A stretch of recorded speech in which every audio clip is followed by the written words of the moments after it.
Assalamualaikum warahmatullahi wabarakatuh. Izin memperkenalkan diri, nama saya Laura Natasha dari kelas 12 IPA 5, asal sekolah SMAN 3 Purwakarta.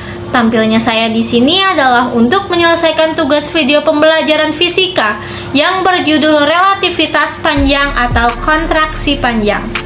Sebelumnya, pada tahu gak sih apa itu relativitas khusus?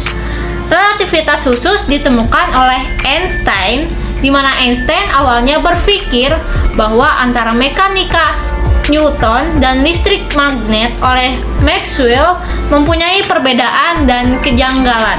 Dari hal tersebut, Einstein menelusurinya dan memecahkan kejanggalan tersebut dengan menemukan suatu teori baru, yaitu teori relativitas khusus.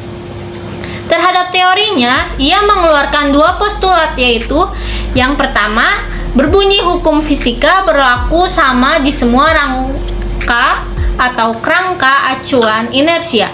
Kedua, kecepatan cahaya di ruang hampa adalah mutlak sebesar C dan tidak bergantung pada sumber cahaya atau pengamat. Pada kasus saat kita melihat senter mendekati atau menjauhi kita, maupun senter dan kita sama-sama mendekat, maka kecepatan cahaya sama dengan C adalah sama saja. Oke, kita lanjut ke kontraksi panjang. Apa sih relativitas panjang atau kontraksi panjang?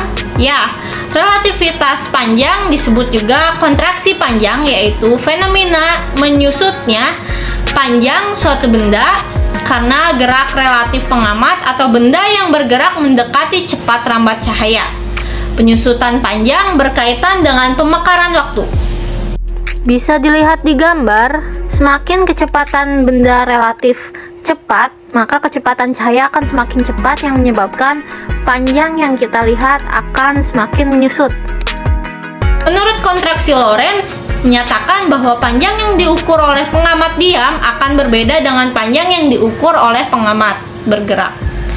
Bisa dikatakan, panjang suatu benda yang bergerak terhadap pengamat kelihatannya lebih pendek dari panjang suatu benda bila dalam keadaan diam.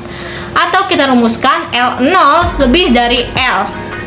Misalnya, kita berada di dalam suatu pesawat atau kendaraan, maka kita akan merasakan jarak tempuh yang sesuai dengan aslinya. Berbeda jika kita mengamati dari kejauhan sebuah pesawat atau kendaraan lainnya yang digunakan oleh seseorang, maka kita akan melihat jaraknya lebih pendek dari yang sebenarnya. Maka dari itu, kontraksi panjang mengeluarkan rumus di mana panjang benda yang diamati sama dengan panjang benda yang sebenarnya dikali akar 1 min kecepatan relatif benda terhadap kerangka acuan diam dalam satuan meter per second dibagi kecepatan cahaya, yaitu 3 kali 10 pangkat 8 meter per second berdasarkan ketetapan postulat Einstein kedua, yaitu yang tadi, postulat terhadap relativitas khusus yang berbunyi kecepatan cahaya di ruang hampa adalah mutlak sebesar C dan tidak bergantung pada sumber cahaya atau pengamat. Oke, lanjut ke contoh soal.